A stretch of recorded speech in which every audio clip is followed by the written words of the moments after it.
Oh, it seems that we are live and we are live on YouTube and on Okay. our Zoom webinar. Guys, welcome so much for everybody joining in today.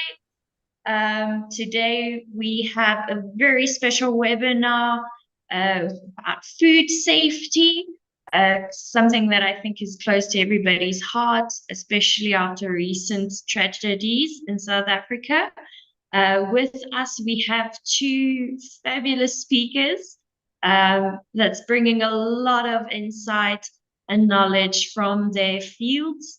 First up, we have Lungile Mtunkulu, um, ladies first, and then we also have Karabo Mohori, and we are so excited to have you here. I'm Marina from SME, and we are so excited to share this with you. At any point, if anybody has questions, you can pop it into the chat. But first, let me hand over to my colleagues in food safety. Welcome so much to you both. Thank you, Marina. Uh, Thank you, Marina, for that warm welcome. And hi, Karaba and the team. Hi, Lungile. Hi, Lungile.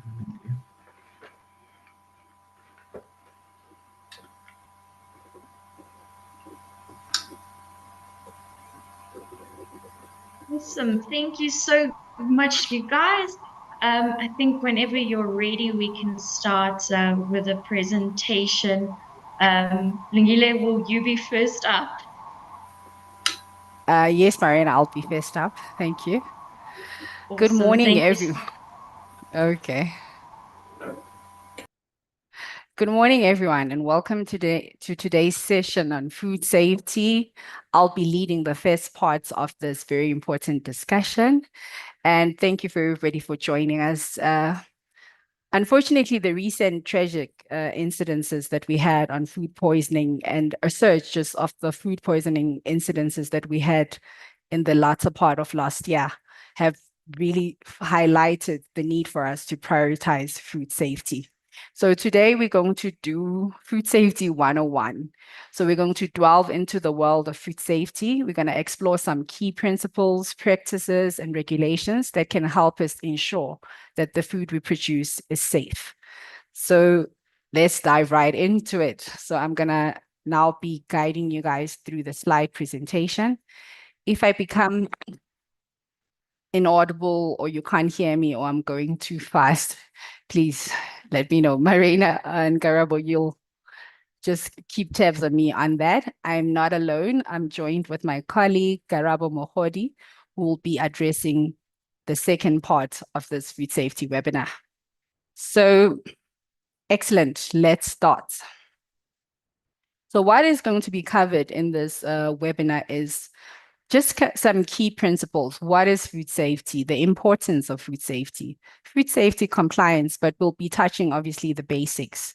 The famous R638 regulations, a brief overview of that, and some few exemptions. And then in the latter parts of today's webinar, then Garabo will handle section 2, and I'll leave him to introduce that. So the purpose of today's webinar, guys, is not to leave you guys lost in the technical jargon and the legalities.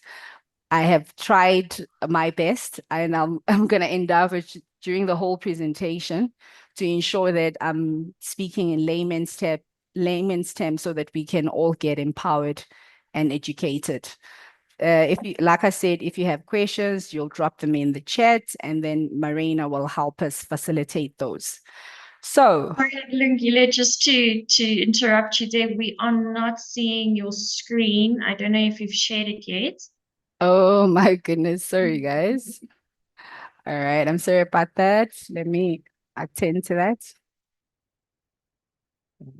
Can everybody see my screen now? Awesome, we see it there now. Yes, I believe you should be able to start the presentation now, and it should show. Thanks for that Slideshow, heads I up. mean. Thanks for the heads up, Marina. So like I was saying on today's webinar, we're going to try and give you everybody a basic overview. So we're going to be giving introduction into what is food safety, the importance of food safety compliance, the basics, the R638 regulation, going to touch a bit on that. We're going to do a little overview and exempted businesses. So as a community and business owners and emerging, potential entrepreneurs, we all have a responsibility to ensure that the food we are producing is safe, and together we can, achieve that. So let's get into it. What is this food safety? Food safety is a multidisciplinary field that encompasses law, science, and a set of standards and regulations that govern the entire food chain. I know this definition sounds like a mouthful, but food safety can never be seen in isolation. So you can never talk about food safety from one point of view. So it's important as a very introduction that you understand that it's a multidisciplinary field. It's a mixture of law, science. There's a set of standards and regulations that govern the entire food chain.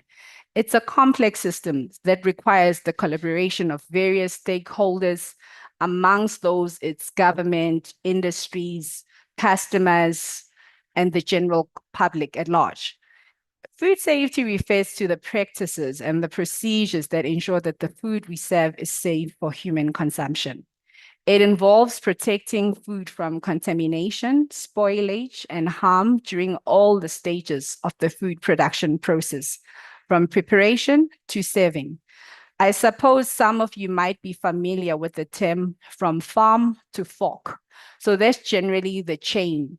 So food safety governs that process of from sourcing ingredients, from assuring suppliers, from receiving products, from processing, preparing, cooking, frying, steaming, the processes that go in between, like freezing, storage, packing, distribution, and the accountability chain is actually till the very end user.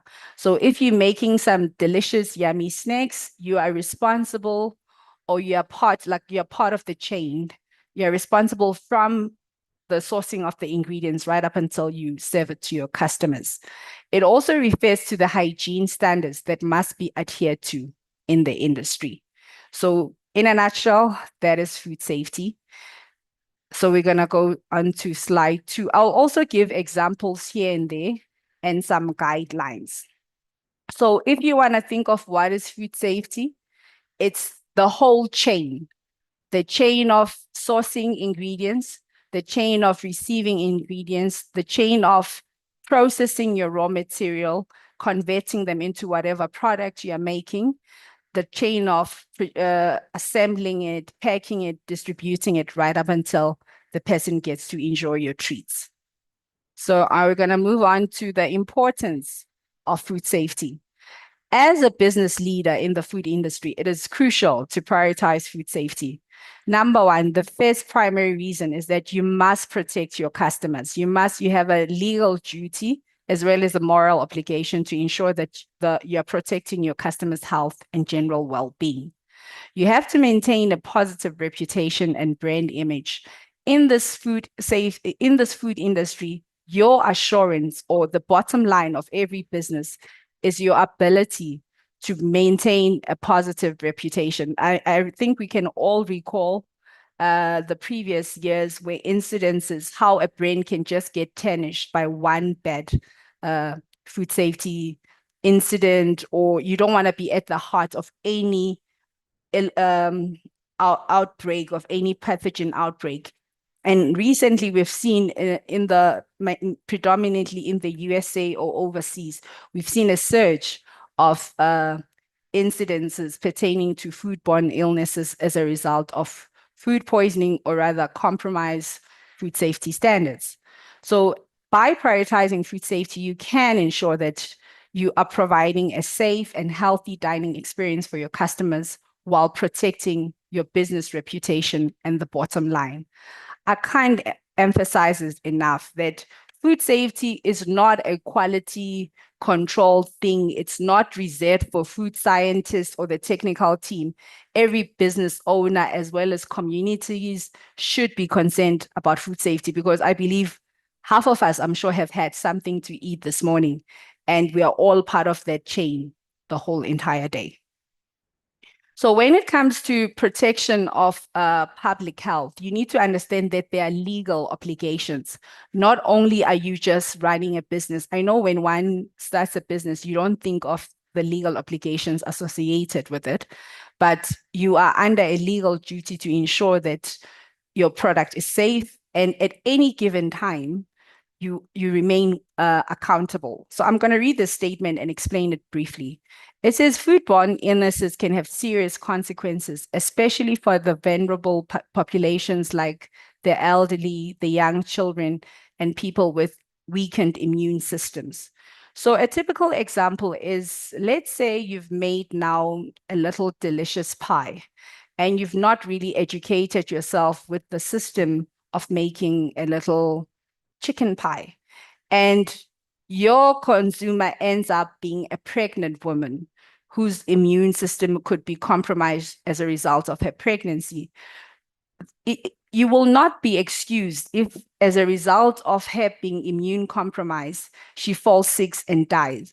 So you're going to remain ultimately responsible to provide your set of what due diligence have you done to ensure that you've given her a safe product. So when we are releasing products, we have to understand that there's also a concept of law that says you accept your victim as you find them. So you are accountable for every end user that will get to enjoy your product. Reputation and customer trust, that's paramount. You do business, that becomes your business assurance. The next business deal that you are able to get, it's a result of the business reputation that you've maintained, as well as assurance, because you need to prove to other customers that you've earned your stripe in the market, and you've earned a trust relationship over the past.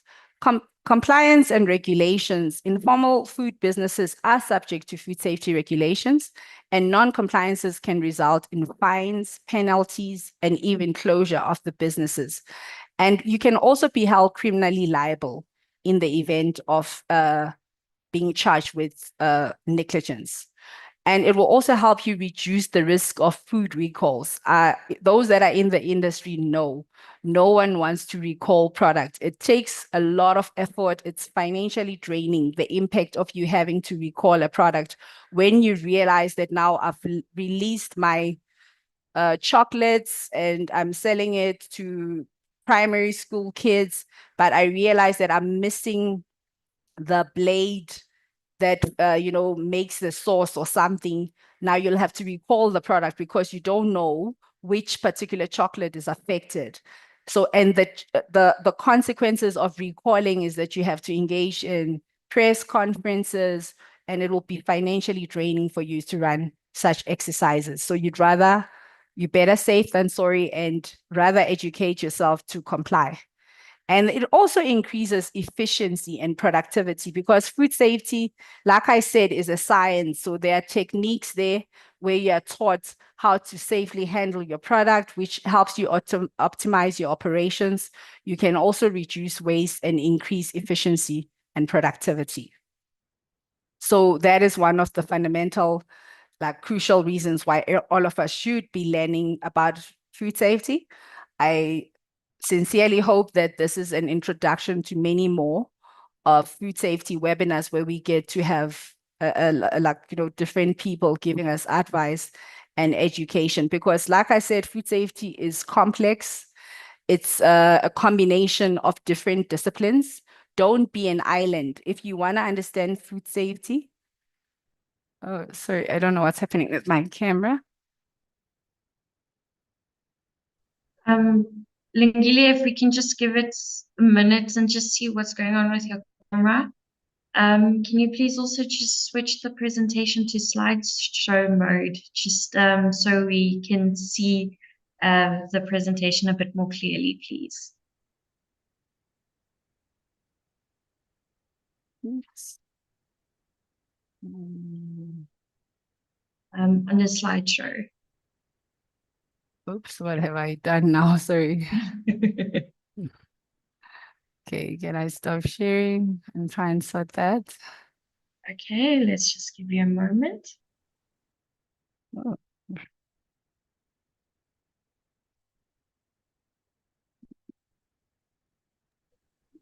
Thank you so much to everybody who's sharing all of their businesses in the chat. We are so excited to see everything, all of the bakers, all of the wholesalers, all of the spaza shop owners.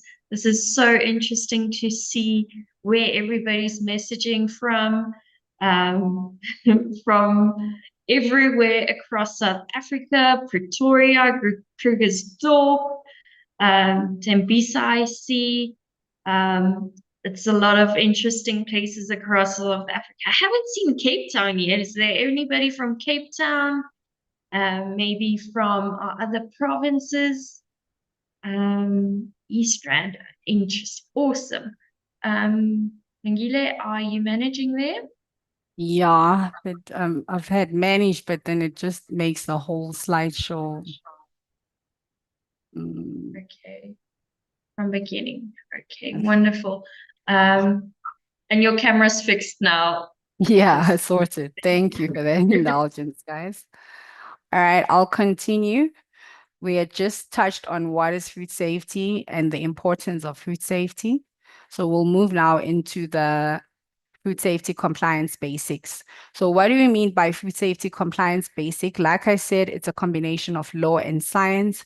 So there are key laws, or rather regulations, that govern how to do things. And one of those regulations is called the regulation R638 under the Foodstuff and Cosmetic and Disinfectant Act. So this legislation, it was enacted on the 1st of June of 2018 after the infamous listeriosis outbreak. It is not the first of its kind. Its predecessor was the R962. So this is like the bedrock. So everyone with a business, or rather who wishes to rather make food, repackage food, sell food, transport food, should comply to this. This is one of the basic foundations of food safety. It's regulation R638. So it sets the tone and establishes a hygiene and safety standard for food premises, transportation, storage, and handling.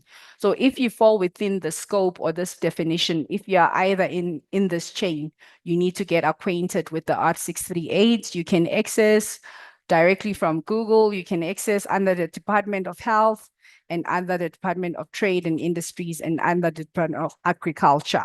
So everyone, please make sure you remember this regulation, the R638. It's a must. In simple terms, it's like the driver's license. So you cannot drive a car in South Africa without a valid driver's license. According to South Africa, you cannot have a food premise or transport or store or repack or handle food if you're not R638 compliant. That is the general rule. There are obviously exceptions, which will be discussed in the latter part of the webinar. And then after the law, so the core, like the main anchor, is the law. So that the law you rely from the Department of Health, the Department of Labor, the Department of Trade. Those are your primary regulatory bodies. And then just above the law, now that you've complied, there are something called industry standards. Industry standards come from both national and international. We have our own local standards, which is called SANS, which stands for South African National Standards. You access those from SABS, then you download, you can look up any standard there, and ISO. We have standards like ISO 22000 of 2018, and we also have the technical standard for food manufacturing as well as the packaging industry. We also have ISO standards like ISO 9000, which govern your quality regulations. And then you also have then schemes and organizations like that promote, like it's a combination of various disciplines who control certification. And those are like schemes like BRC, FSSC 22000. those type of schemes. And lastly, your food safety compliance is motivated by, we call it customer requirements or customer awareness. So you have to comply to the law, you have to comply to industry standards, and then you have to comply to customer expectations. So if you've signed a trade agreement with loose bread or loose pies, you agree, you bind yourself to certain things, and you must adhere to that. As well as from those trade agreements, you create specifications which must always be adhered to.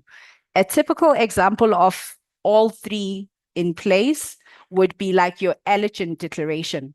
You have to ensure that you declare the common allergens that are regulated by South Africa, which your top common allergens is like your cow's milk, your nut allergies, your seafood, your eggs.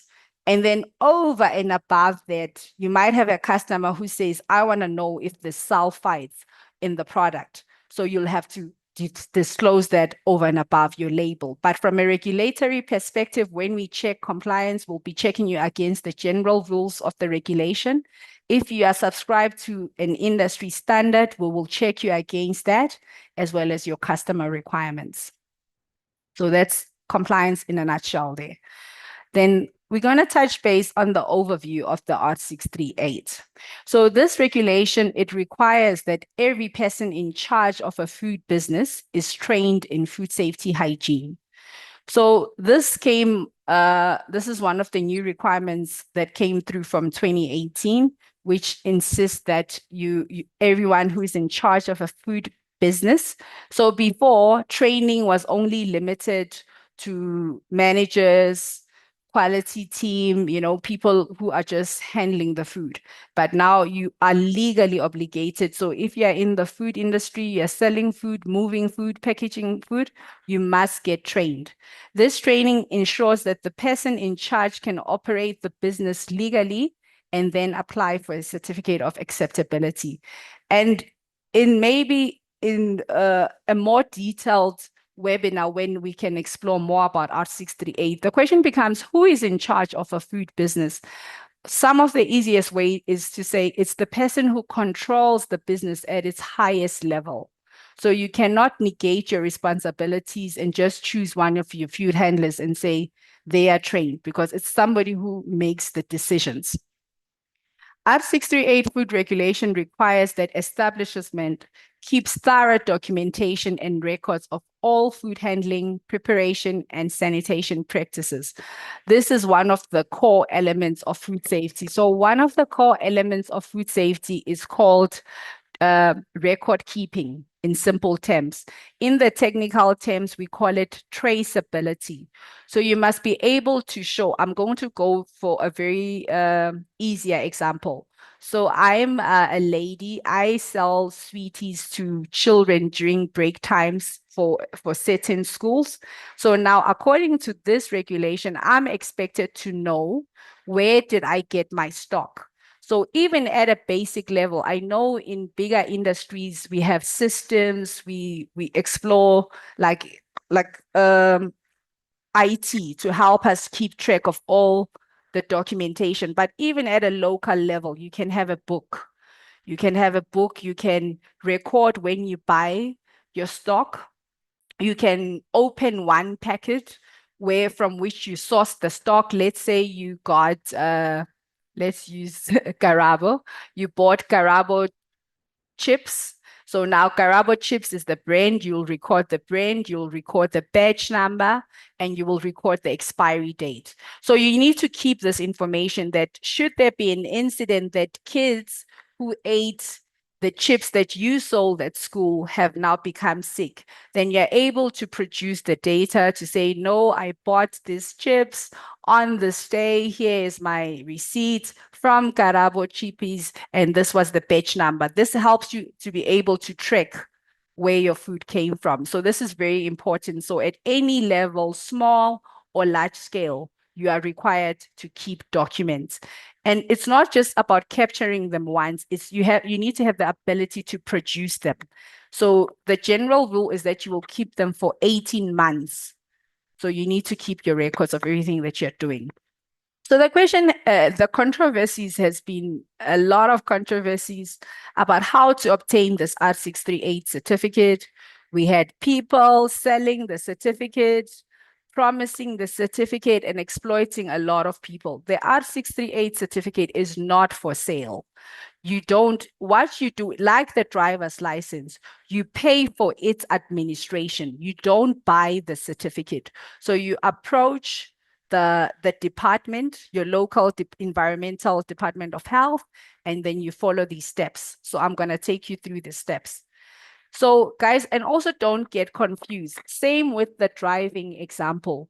If you go to a driving school or you're assisting somebody or you are approaching somebody to help you learn how to drive and the rules, they will charge you, but the actual certificate is not for sale. So you must familiarize yourself with Regulation 638. So if you desire or you're in the space, you must read through, you must go and download because it's detailed as to all the general hygiene requirements.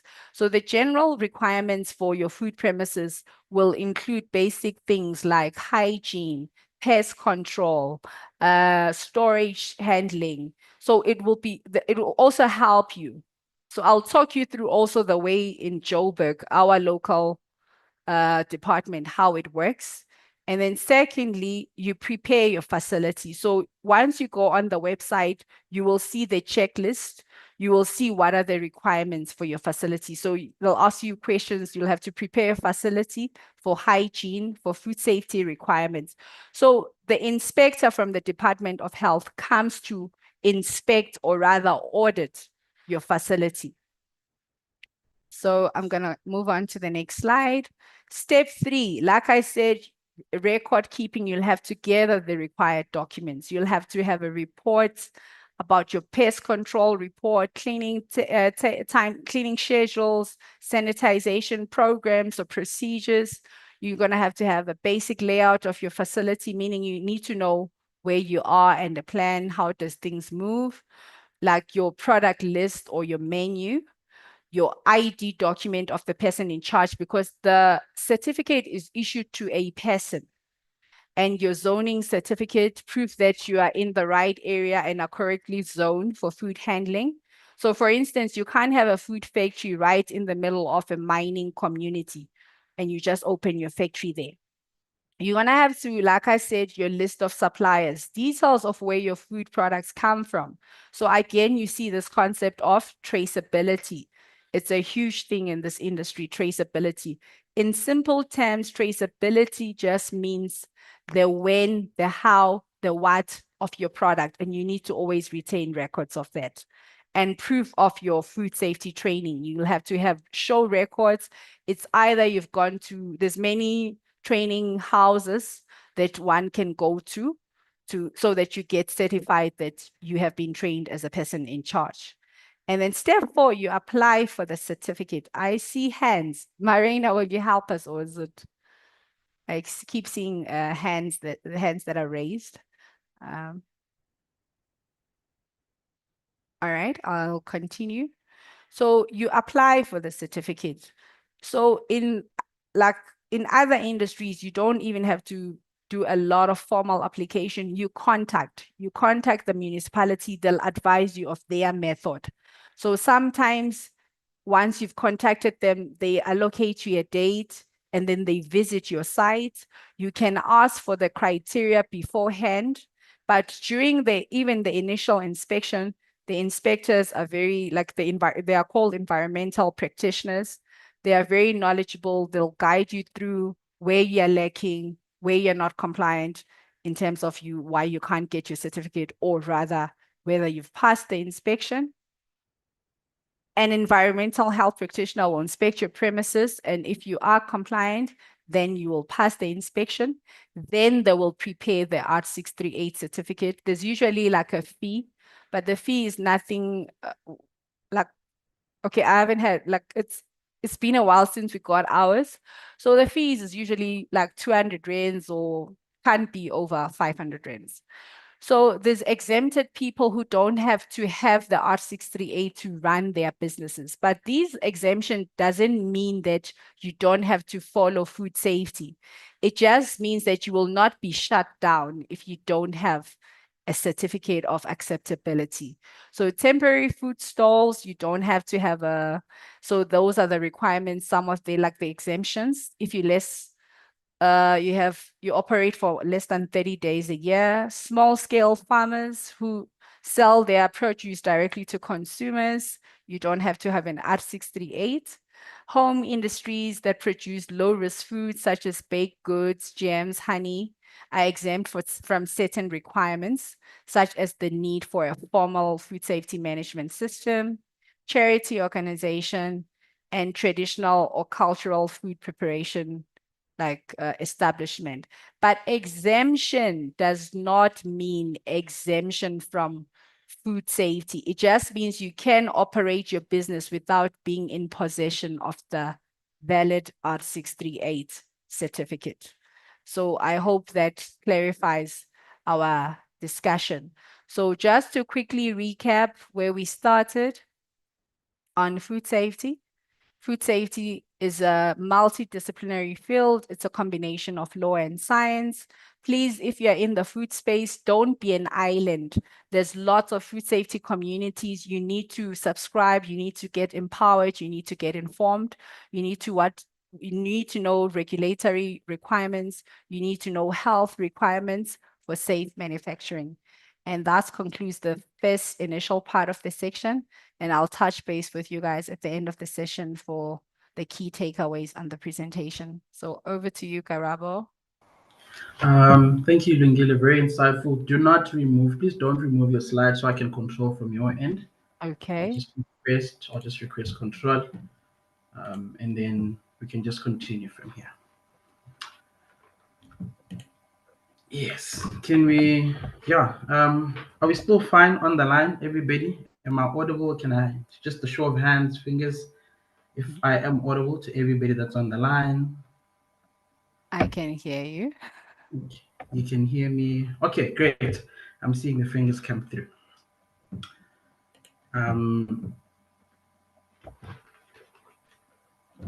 So obviously Lungile has touched on food safety, and I want to say to you, we understand what food safety is, and now we need to start developing a culture on how we're going to be able to maintain this food safety in the respective industries or organizations that we find ourselves in, right?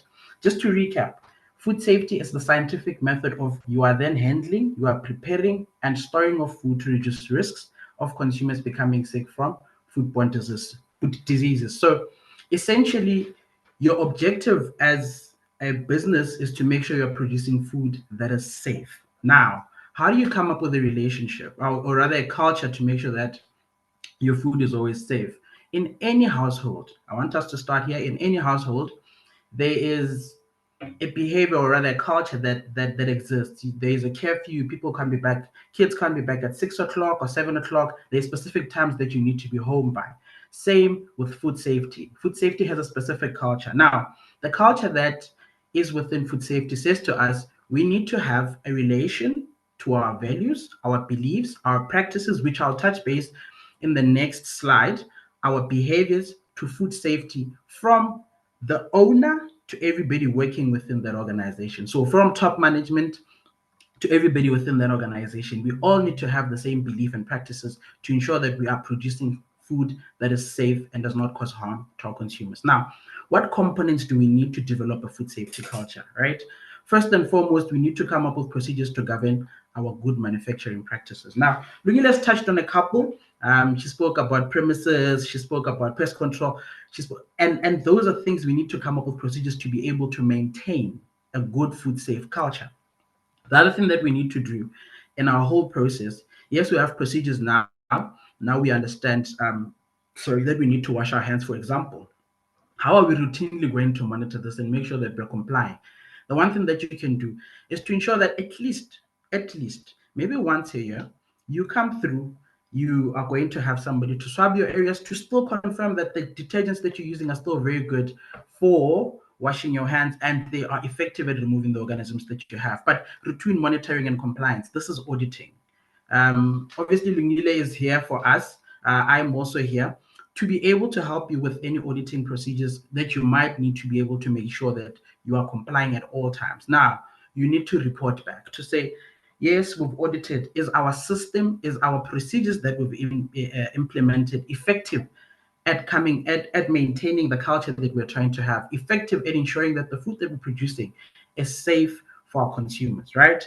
Once you've established all of that, these are the benefits of you having a culture. I want everybody to get in the routine of wanting to develop a culture. Yes, we understand what food safety is, but what is the benefits of having a food safety culture? A food safety culture benefit would be you're going to minimize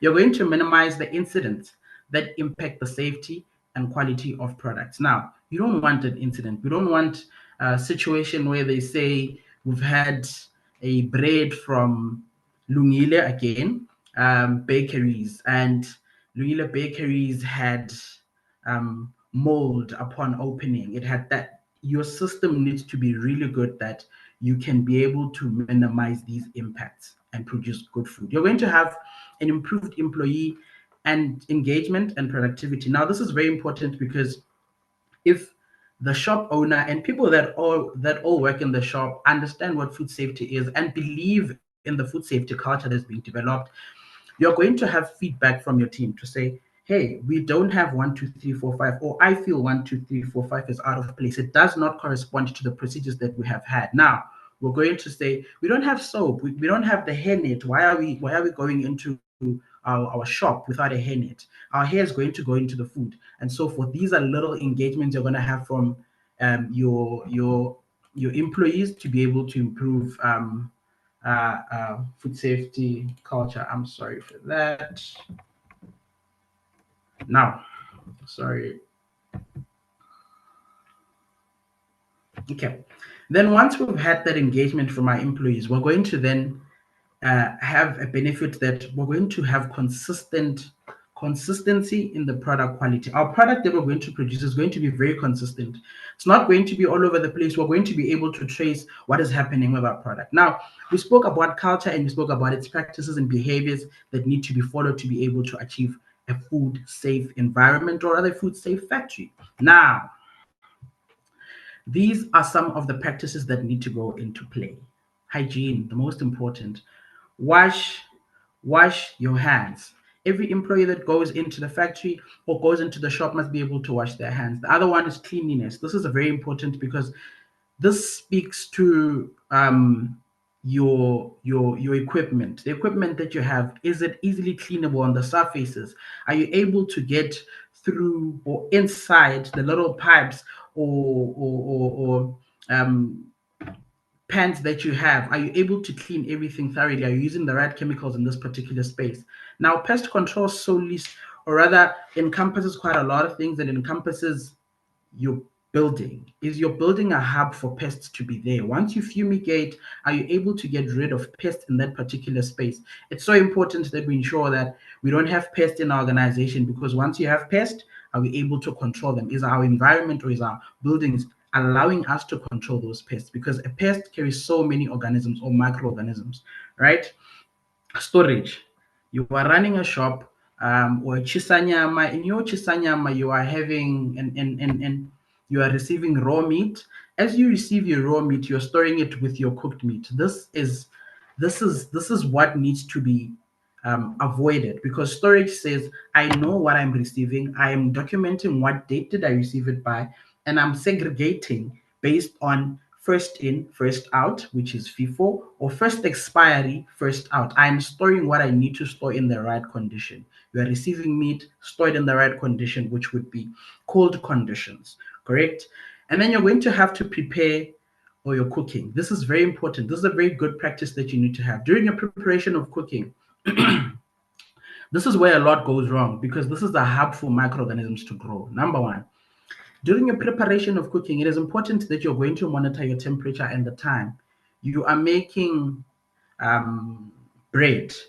it needs to be at a specific temperature for a specific time to be able to have the texture that you're looking for. This is very important because you'll always ensure that there are no organisms or no harmful hazards that are going to affect your consumers. You are producing safe food. Your temperatures are very important within the organization as well, or the shops that you have. If you're running a cold room, make sure that your cold room has thermometers. It's important. You need to say, I'm monitoring 5 degrees. Do you have a thermometer to show that you are really at 5 degrees, right? And then separation. Separation goes for a lot of things because Lungile spoke about 638 addressing allergens. Now, here is also another part that we need to be very mindful of. You are receiving goods or you've received goods. Your separation is very important. You need to make sure that your raws are separated from your finished products. You need to make sure that your allergens are separated from your non-allergens, because if you are having any cross-contamination, you are making your food unsafe for your consumer. Are we still all right? Thumbs up. Are we still fine? Everybody on the line, and I'll touch on water. Now, it's important that the water that we use is very safe and clean. The water that you're going to have to use, if it's from the municipality, at least once a year, if it's possible, you can have. I mean, Lungile can advise in these communities. You can also ask. You can have this tested once, just to ensure that your water is still fine. It's still very safe.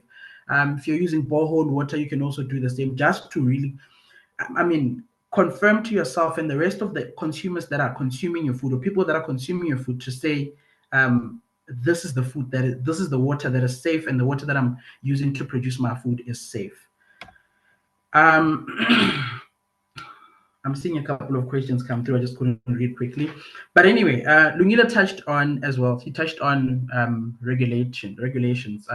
So these are some of the regulatory bodies that we have in South Africa, and we'll also go touch on the international ones. But in South Africa, let's remind you of what compliance is. We're going to talk about compliance because it's very important. Because now you understand that what is food safety, you understand the 638, you understand that you need to develop a culture. Once you've developed a culture, you now understand the practices that you need to have within your organization. Once you have the practices in place, now you need to comply to something. And what are you complying to? So compliance actually is the state of being in accordance with established guidelines and specifications. And I want you to pay attention to the guidelines and specifications. We're going to get more into that. Or the processes of becoming so. You're going to ensure that the production of food is fit for human consumption. Now, our base compliance food safety is ensuring that food is fit for human consumption. We're not trying to cause harm, right? Now, regulatory bodies are here to give you guidelines and specifications. They are here to say, yes, you are complying, but here are the guidelines that you can follow. Here are the specifications that you can follow to be able to produce safe food. In South Africa, this is what we're having nationally. She spoke a bit about them, which is the Department of Agriculture, Fisheries and Forestries, National Department of Health, which is very important, Department of Trade and Industries. This is going to give you, and it's going to enable you to trade internationally should your organization grow. And Department of Trade and Industries will help you with that. National Department of Health will help you with stating what allergens you have and the labeling regulations that you need and hygiene. Department of Agriculture will also deal up with the animals and what you need to be doing to be able to have them. So all of these bodies are there to help you as a business owner to be able to comply.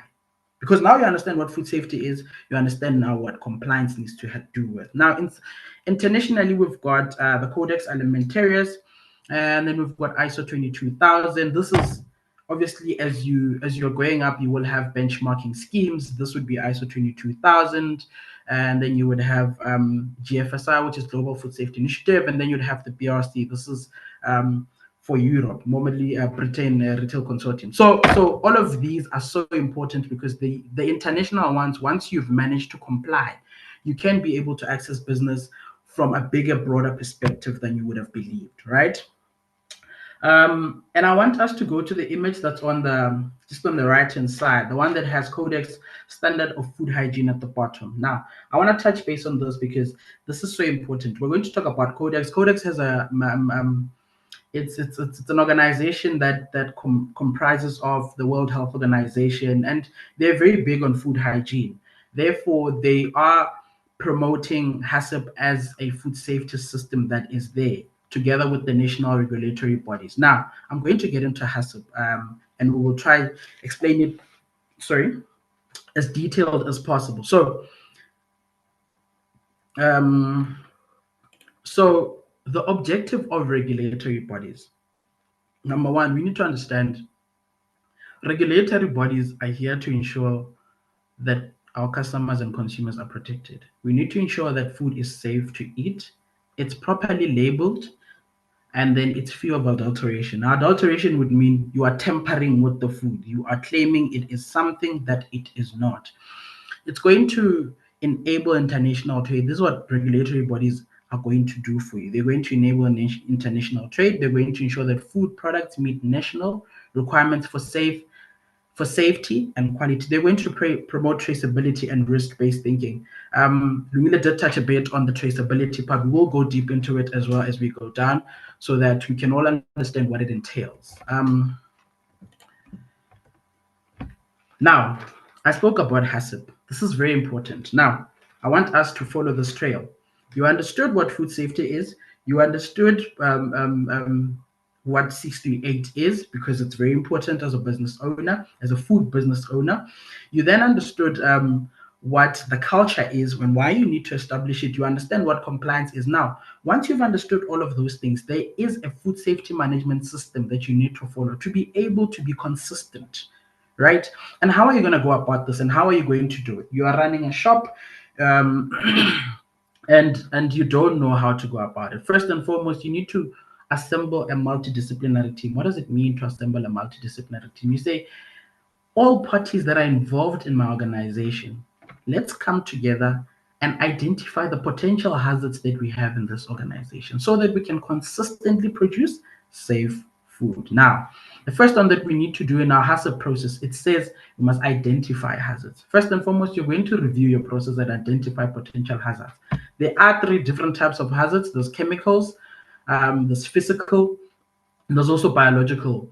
Lumile did speak of sulfites as well. Those are also some of the hazards that are there. There's eggs, chemicals could be soap, detergents that you use, and the physical ones could be a stone, a bone that is in a place that it's not supposed to be. But first and foremost, you're going to say in the process that you're running, I'm receiving flour from ABC Trading Industries. What are the hazards of me? I'm seeing somebody saying E. coli on the line.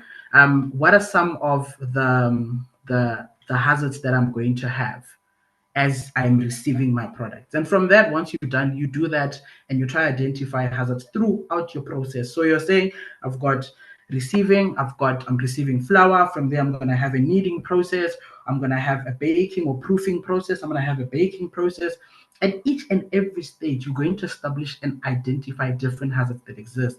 Then secondly, you're going to determine the critical control points. This is very important. You're going to establish a process to control and prevent or eliminate the potential hazards that you have identified to acceptable levels. Now, we're saying critical control point. You're supposed to control your meat, for instance. So you're running a shop where you're canning beans, for instance.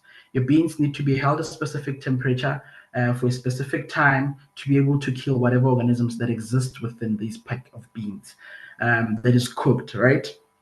And yes, that's the thing that happens here. You're going to say, this is my point. This is my point of killing these organisms. This is my point of controlling these organisms that exist in my product. From there, you're going to go down and say, I've controlled my organisms. I need to determine critical control limits. Now you go back to regulatory bodies. Regulatory bodies will always tell you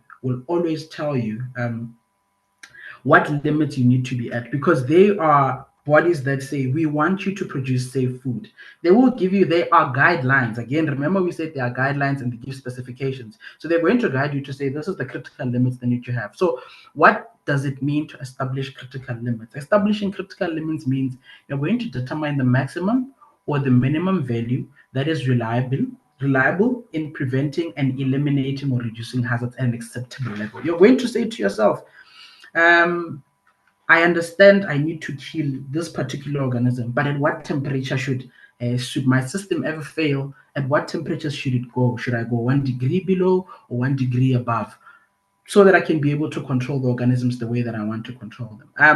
And then from there, you've established critical limits. You're going to establish monitoring procedures. It's very important that once your limits are established, you're going to have a procedure to say, how am I going to monitor that my limits or this instruments that I have in place are going to give me what they need to give me all the time? Firstly, what does it mean to establish monitoring procedures? You're going to determine an effective way and frequency to measure your CCP to ensure that it remains within critical limits. If you're saying I'm here to monitor my temperature of my fridge every 5 minutes, it must be there. There must be a record that every 5 minutes somebody came and checked that this is there at the right temperature. Every 5 minutes or every hour or every 30 minutes, there is a duration that this is measured and it's still well within its critical limits, right? Now, you're going to establish corrective actions should you even have a failure within your system. Now, what does it mean establishing corrective actions? You're going to determining and correcting the root cause of the deviation. So a deviation just basically means my fridge was supposed to be at 5 degrees. I get in the morning or during my interval testing or my interval monitoring times, I get there, the fridge is at 20 degrees. That's a problem because it's a hub for microorganisms to grow. This means that it's outside of your critical control points, right? And I'm giving this example so that there is a clear understanding between us. So you're going to establish a root cause for any deviations or dispensation of the affected products, right? And keeping a record of the corrective actions taken. So you're going to say, so the corrective action that we took for this particular incident is 1, 2, 3, 4, 5, and that which we've written down, we are going to take back and say, we've understood that our baker, or rather our oven, was supposed to be at 70 degrees or 100 degrees, but this is running at 50. What are the issues that we're going to have, and what corrective actions do we need to have? Does it mean so you're going to sit down with the whole team that you had, that multidisciplinary team, you're going to sit together and come up with corrective actions to correct the particular incident or the deviation that has happened. So once you've established that corrective action, you're going to have a verification procedure. Now you need to make sure that the corrective actions you've put in place, they are effective in preventing and controlling the hazard again. So what happens in this step is you're going to set a procedure to ensure that corrective actions are effective in preventing and controlling hazards, and that they are being followed and applied consistently. You have corrective actions, that you've established. Once you've established them, what are what are the hazards that you've had? And once you've had that, the corrective actions that you've came up with to control these hazards, are they effective? And are they still being applied so that you don't have a repetitive of a failure or deviation? Now, once you're done with this, Lungile spoke about this intensively. She spoke about document procedures and keeping a record. It's important when you're running a food safety system, or rather when you are in a process of producing safe food, that you set aside documentation. You need to make sure that your documentation is there and you can produce it when needed. It is important. Now, let's go to the next step. In our next slide, because we explained what HACCP is, basically HACCP, or the process that we just saw above, it's there to enable you to systematically identify, this is very important, you are there to identify and control hazards that could compromise the production of safe food. You are in the business of producing safe food for your consumers. We're not trying to cause harm, we're in the business of producing safe food. So the key pillars of HACCP entail critical control point. You're going to find points that are going to be able to control your hazards. Number 2, you're going to have prerequisite programs. You're going to make sure that your facilities are not hubs for these hazards, right? And then your operational prerequisite programs basically means if you are having a fridge and you're having a sensor thermometer, that is an operational. It's in process to be able to monitor a temperature for you, so you can know if you're still well within the limits that you have created for yourself. And then the objectives and of the application of this hazard of HASP is to actually ensure that you're going to prevent you're going to have a prevention of foodborne illnesses, because we're in the business of producing safe food. We're going to reduce losses with regards to product recall. Now, product recall means you have produced the product, it's in the market, and it's causing harm. Now you must call and recall the product back. This is costly. I think Lungile also touched on it to say you'll have to do press conferences. All of this is a very costly process because there is no profit that's going to come out of that. You're going to reduce the cost of analysis. This is what HACCP is there for you. Why is it here for you? Because you're going to reduce cost. How are you going to reduce cost? You're going to reduce cost in this manner.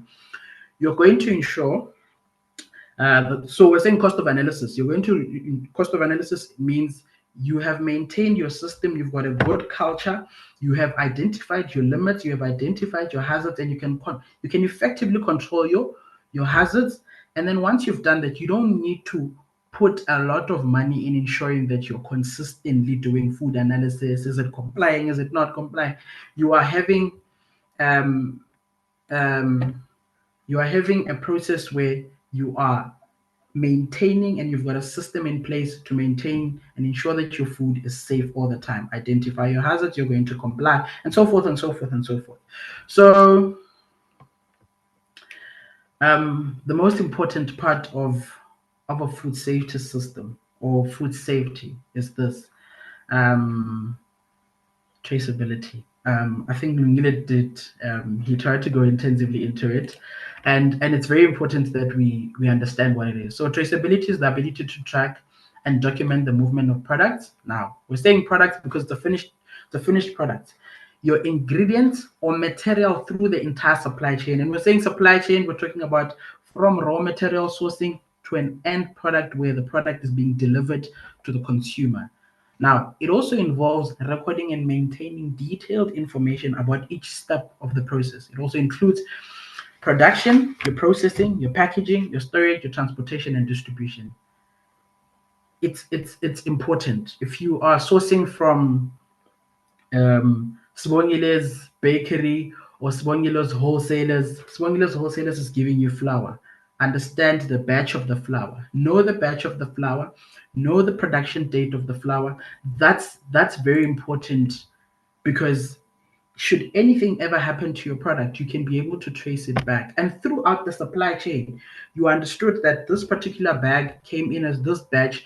If it does not, or maybe it contains hazard at that particular stage, and it does not conform to your HACCP study, or I mean, obviously, you may say your HACCP, your hazard analysis, whatever you were supposed to identify as your hazards, says no, the flour is not good. You found mold, or you found a stone in there. It's a hazard you've identified. It's a physical hazard you've identified. Once you've identified that, you can go back and say batch ABC that was produced on 1, 2, 3, 4, 5 date on a Saturday, production shift Sibongile needs to give me or rather is having a hazard. It's having stones, and that helps you trace back into your process, because it's a holistic chain that links with each and every step. Now, in simple terms, traceability helps businesses answer these critical questions. These are very critical questions you need to ask yourself and answer. Where did our products or ingredients come from? This we spoke about when we gave an example of the flour. What happened to them during production, processing, and distribution? If they went through your process and they had a hazard, you can be able to say they were produced on this machine. Remember, HACCP says you must have documentation. These are the critical limits that was produced under. This is the corrective action, if there was ever corrective action that came through from it. And these are all the documentation that we can produce for that particular product. Where are they now? Obviously, they've left your factory, or they've left your shop. They went to a wholesaler that's going to be moving your bread, or they went to your shop that sells your bread there.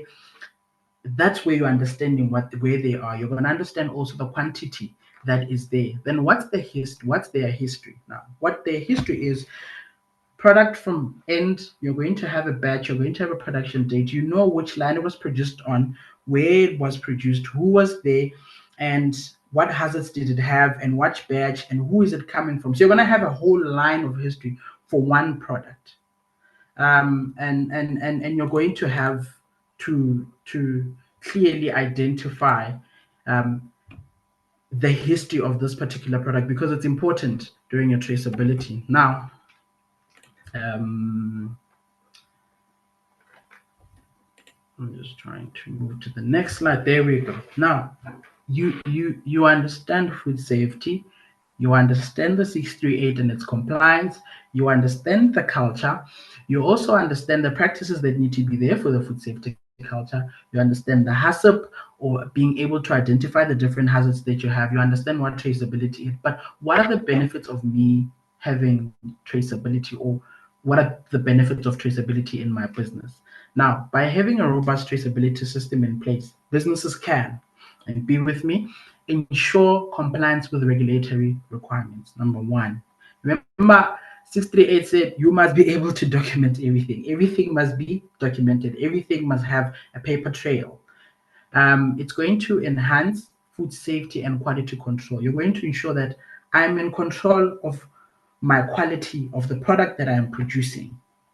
It's going to improve supply chain efficiency and transparency. Now, should anything happen, you're saying, but I'm transparent. This is the product that I've produced. This is the day that I've produced. You are able to show that trail. It's going to reduce risks of contamination and recalls. And that's what we don't want, because you are able to trace everything. You can be able to stop recalls.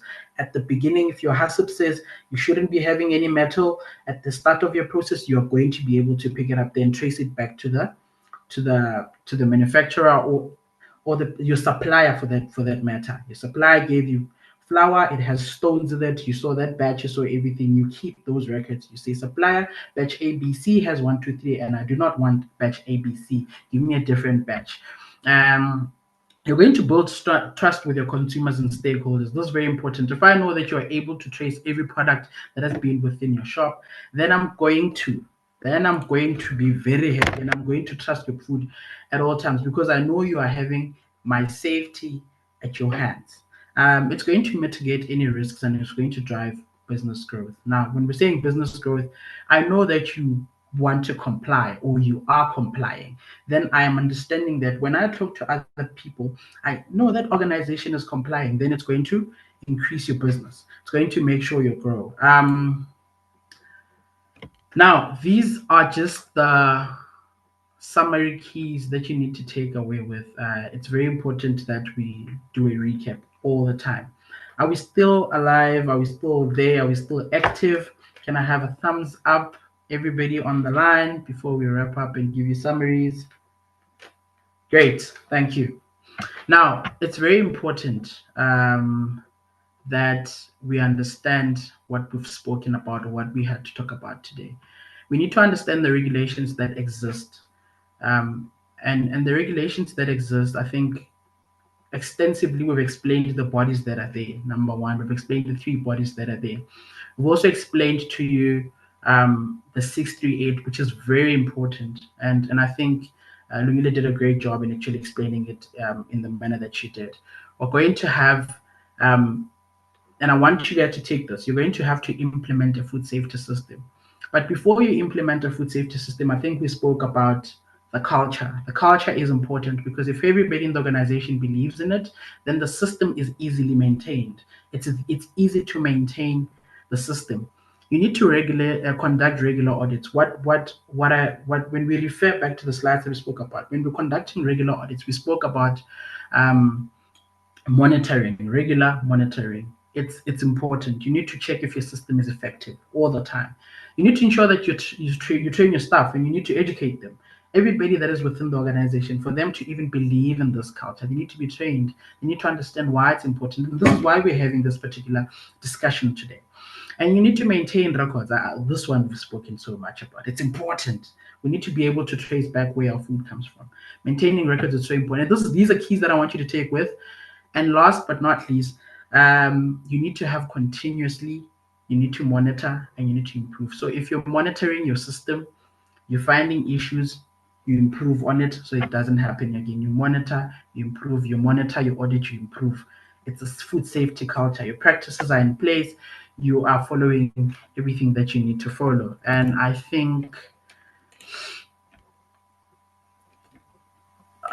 sorry,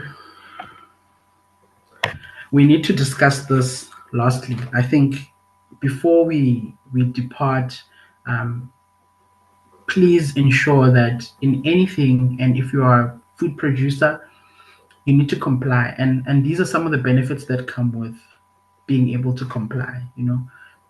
And this is important. This is very important. You're going to be in a position to reduce risk. You're going to minimize the risk of foodborne illnesses and recalls. We don't want our consumers getting sick. You're going to have improved reputation. So your brand is going to grow. We're going to talk about you more. They are complying to 638 and they're showing us that they're complying. They have a food safety system. They wash their hands. They clean their surfaces and so forth. So um, I think this went above. So you're going to have increased efficiency. You're going to streamline processes and reduce the cost of associated with non-compliance. If you're not complying, you're going to have a lot of recalls, and recalls are very painful and they're very costly.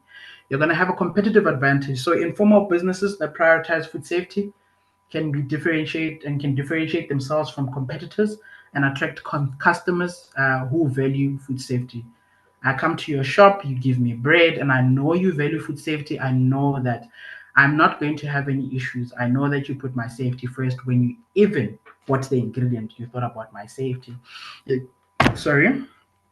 It's going to lead, and these are some of the benefits. You're going to protection of the businesses. Food safety incidents can have serious financial consequences for informal businesses. Now, this includes legal liabilities, fines, reputational damage. By prioritizing food safety, informal businesses can protect themselves from these risks. So, by prioritizing food safety, please ensure that you protect us, which is the public. You protect our health, you're going to maintain our trust, and you're going to ensure a long-term sustainability of their business. Now, um, this is for those that don't want to comply. So if you don't want to comply, these are the benefits that you're going to get because it's very important we look into it. If you don't want to comply, you're going to damage your brand. Reputation of your brand is going to be damaged. You're going to come and you're going to say, but people are getting sick. We come and we don't want your shop to operate again because you're constantly putting our lives at risk. You're making sure that illnesses come to us. You don't want to comply with food safety. You don't want to have a culture. You don't want to have a system in place. You don't want to nothing. So you're going to have product recalls. A lot of product recalls are very costly. I think they spoke about that. We spoke about this quite a lot. You're going to have financial losses and business closure. If you're a small company, you have a product recall twice in the year, you are definitely going to close because you're not going to have money to sustain recalls. It's very costly, and then you're going to have potential lawsuits which attract criminal and civil liability. Um, just want to move to the next slide. Now, thank you for listening to me and to my co-host today, Lungile Mtimkulu. It's been great having the engagement. I saw the questions come through. We will try by all means to answer that. And yeah, anything from Lungile, your side? No, awesome. I think, am I unmuted? Yes, you are. All right. No, I think you've captured a great summary, Karabo. You've really done justice, to that food safety 101. Just in recap is don't be an island, get informed, get empowered. Like you saw even on HACCP that it's a multidisciplinary field with multidisciplined people. So you need to get acquainted, get in a community urgently. So after this webinar, subscribe, find out what is your legal expectation, meaning what does regulators expect from you? What does the health department expect from you? What does your customers expect from you? Must be the foundational basis of your business. And last but not least, guys, really these tragedies are preventable. We don't have to be reactive. We don't have to wait for people to die. Some are it seems so minor, but for instance, just a simple thing like heating your food, like heating your processed meat.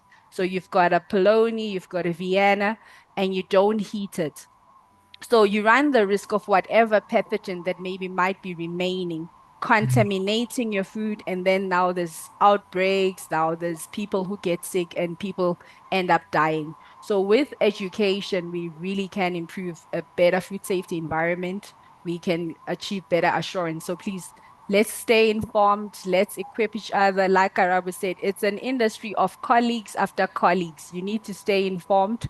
Like, for instance, regulation, you have the free inspections from the government, but when it comes to HACCP and specialized training, you do need to invest in the business because those are paid expenses where you need to engage professionals to come and assess your facility. So we can't emphasize get informed, educate yourself, subscribe to food safety communities and regulators. And thank you so much for joining us and having us. Great. Thank you so much for this very educational webinar. Just like the chat has been sharing with us, definitely eye-opening. And to our dear speakers, we have quite a few questions, but I think if we can maybe see and tackle how many we are able to fit. Is your time still looking okay? Yeah, we can take some questions. Yes. Awesome. Then first up, Lingile, you just mentioned join food safety communities. We have a question here in the chat that they want to know where can we find some of the food safety communities? Okay, I'll mention a few examples. I'm not affiliated to any, so I'm allowed to share. So we have Food Focus. So you just type the word Food Focus. We had Food Stuff. You have the Department of Health. So you can also go under the Department of Health and look for food regulations. Just to name a few, you have SABS. Unfortunately, most of the standards under SABS, you must purchase, so you pay. So a standard could be 400, 600. You also have international standards that you can purchase, but you can also access online. There's also the international community like Codex. You can go under the Codex website. You can type in like any raw material. You can say potato. They'll show you all the regulations and industry patterns and standards pertaining to that particular product. So there's quite a few. And with Marena's help, we will leave the links so that people can reference.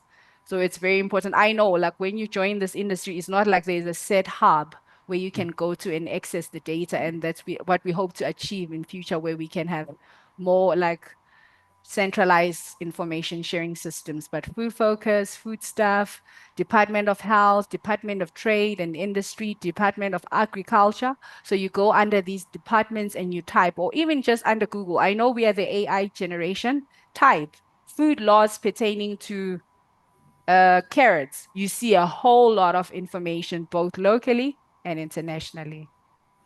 Just to add, there's one called Food Facts. People can go Yeah. through that. It does help with a lot. Southwest is there. Yes. The South African food Yes. organization that exists, and they do help each other. IFT is there as well. This is an international body as well that just has professionals all in one space. And all these organizations do help you understand and can be able to help you maneuver your food safety journey as you are starting it. So yeah, that's about it from with regards to the communities that they can join. Awesome. I think those are definitely helpful to join. So another question we have here is one of our participants say I have to keep all of the food safety regulations, but one of the ingredients I used or bought was not aligned. Example, I make lasagna and the cheese I bought is one of those that did not melt. Who is responsible for the consumed food? How do I test all the products or ingredients we buy from the supermarkets? Okay, I can. Really? Okay. I'll take the first part of the question. You are making the full lasagna, including all the components. So even if you outsource some of those, like like the cheese that did not melt, you as the seller of the lasagna are responsible. But there's a concept called joint and several liability. So if there's issues, maybe like there is a quality maybe issue that but there's also types of cheese. We have low melt cheese, high melt cheese. And unfortunately, at supermarket level, you don't really get those types of answers and explanation. But the end product, if Lungile sold it to the consumer, I get to account, but I can bring other people along the chain to account with me insofar as they are responsible for the product. And then what was the last part of the question, Marina? So the last question is, how do I test all the products or ingredients we buy from the supermarkets?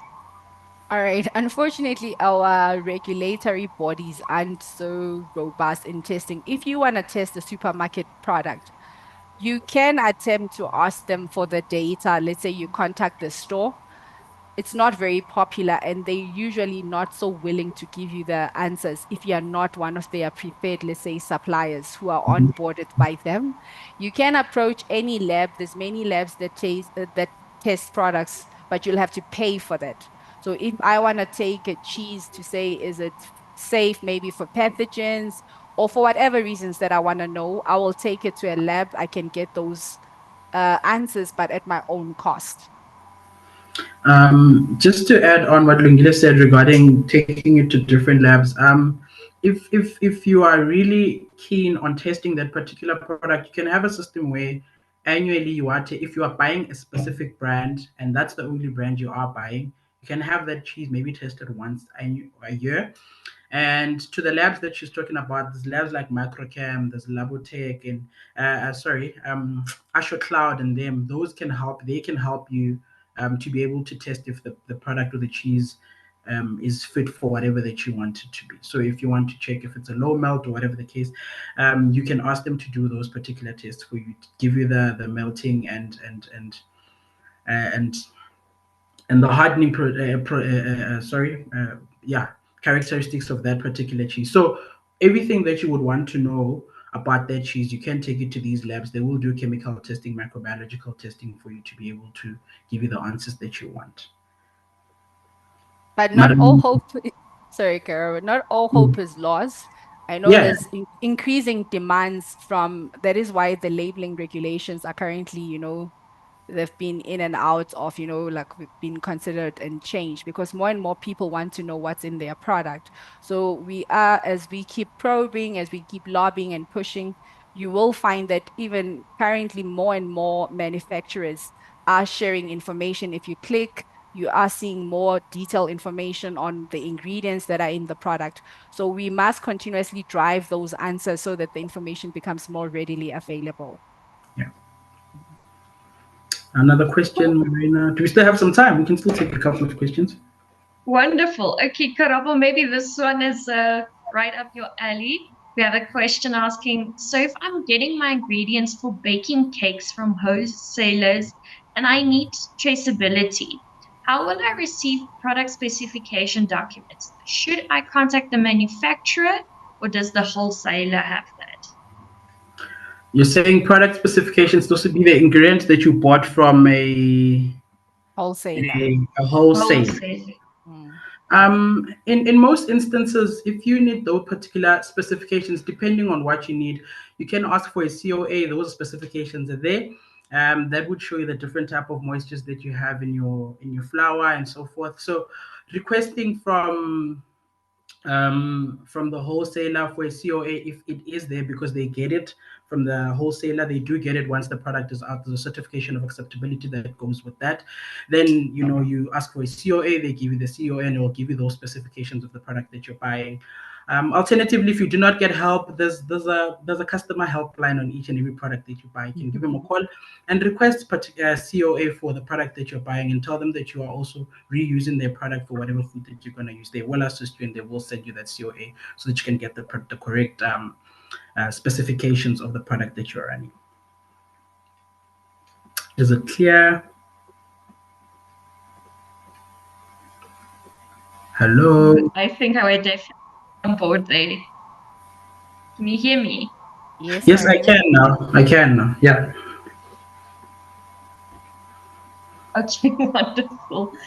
So if I can ask the next question, I do catering, but not as big yet, only catering for school meetings or office meetings. And I also run a mobile kitchen. So I went and asked for information from the municipality. I was told that I need to own an establishment to get a food handling certificate because they no longer go to people's houses. Do you maybe have some insight on what this person can do?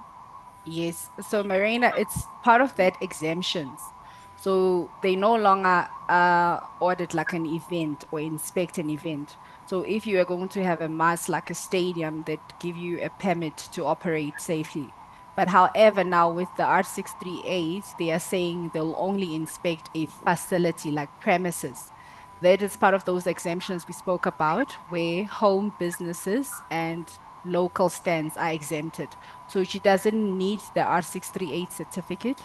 However, she just still needs to run her basic general good manufacturing practices.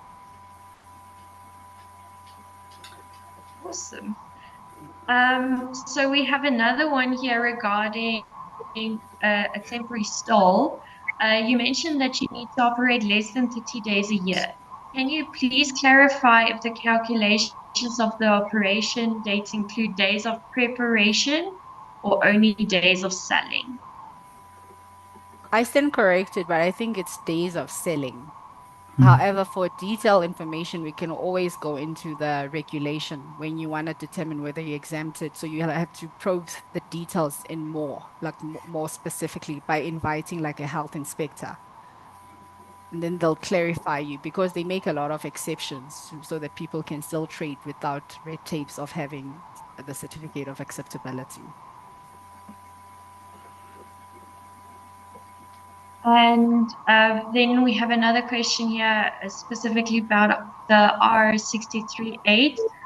As a small informal business, which criteria must we comply with me, to ensure all GMPs are met? Also, do we need to have manuals in place in our business according to the R638? And if so, can you provide some insight about how to compile these manuals? Okay, so on like I said on the earlier side, so there's R638, you on the actual regulation, there's criteria. So it's they call them checklist. So there'll be a checklist about pest control, chemical. You do not need a manual. So as a small scale business, manuals just help you manage your system better. It helps you control, like how Karabo was explaining about more sophisticated systems like HACCP. It helps you manage, but at a local or at a small scale level, you don't need any fancy manuals. You can access the checklist, including download them online, like you could look for a cleaning schedule, pest control. You could have those basic checklists and control them that way. That is now meaning for regulatory compliance purposes. However, if you want to go a step higher and supply a certain market, you will be expected to have industry standards and other things.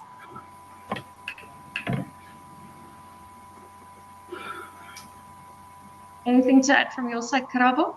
No, I think she said a mouthful, which makes quite a lot of sense. But listen, if anybody wants to start nicely complying, just have a file and download those checklists and make sure that you consistently go through the checklist and just have a file, record every year, obviously based on the duration of the regulation and what then you can just have that. But from my side, she did say a mouthful. Okay, and perhaps if I can squeeze in a last question here. Somebody asked, how do I know if the company that I am working for is following the R638 regulation? Very easy. Part of having the R638 R638 certificate, there's a legal obligation. You have to display it. So it has to be displayed like at entry points, like at reception, at all the general. So if you've never seen it, they likely don't have it, because even part of your inspection, when they come on for site inspection, you have to have it displayed like at entry points, at the entry of the food premises. If you have vehicles, that also, because it's not transferable. Just because you have one for the facility doesn't mean it will work for your vehicles. You'll also need one for vehicles, which will cite the registration number. So if you've not seen it, chances is that they don't have it. Maybe you can educate and help your company get compliant. That is a fabulous thing. Like you said, if you have never seen it, then taking the responsibility, helping your employer and getting certified and compliance is very, very important. So I think we've pretty much run out of time today. We did not get to all of the questions, but I think what we'll definitely try and do to our audience is to ask Lungile and Karabo just to answer some of the questions and then share it on our social media to make sure everybody who's interested in this topic is getting the information we need. We also saw a lot of people asking about if we will be sharing the slides to this presentation. So usually we don't, but we are taking your questions into advisement, and we're going to see how we can present that to everyone with the information they would like.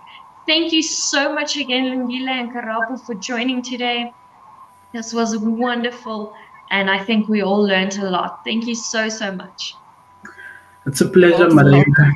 It's a pleasure, Marina. And for those, I think just before we depart, for those that do want to get a hold of us, I'm not sure if you're going to leave our LinkedIn links there, so that they can be able to get a hold of us if they do have questions they still further want to ask.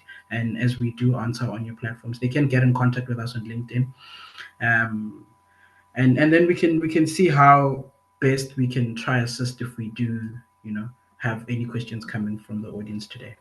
Further questions that come from the audience, yeah. Awesome. Yes, we will definitely share any contact details with our follow-up email to our participants, Thank attendees. you. You're most welcome. And, let's work together to achieve better food safety practices. Great. Thank you so much, everyone. And thank you, our audience, for joining today. And we hope that this was extremely helpful for your businesses. Again, just keep an eye out for those answers on all our social media platforms. If you're not following us, go do the likey, follow things, and we will see you there. Thank you. Thanks. Bye. Bye. Bye.